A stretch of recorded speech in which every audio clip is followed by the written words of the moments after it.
நாட்டையே பெரும் அதிர்ச்சிக்குள்ளாக்கிய டெல்லி கார் குண்டுவெடிப்பு சம்பவம் தொடர்பான விசாரணையை NIA தீவிரப்படுத்தியுள்ள நிலையில் தொடர் கைது நடவடிக்கைகளும் மேற்கொள்ளப்பட்டு வருகிறது. இந்நிலையில் ஏற்கனவே இந்த சம்பவம் தொடர்பாக 7 பேர் கைதாகியுள்ள நிலையில் தற்பொழுது மேலும் ஒருவரை NIA கைது செய்திருக்கிறது.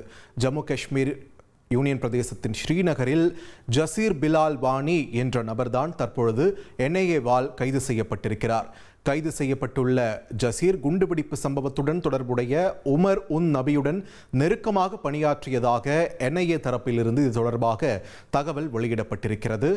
டெல்லி நவம்பர் 10ஆம் தேதி நடந்த கார் குண்டுவெடிப்பு சம்பவமாக மேலும் ஒருவரை கைது செய்துள்ள NIA தொடர்ந்து அவரிடம் விசாரணையும் மேற்கொண்டு வருகிறது. இது தொடர்பான முக்கிய செய்தியை நாம் பார்த்து வருகிறோம்.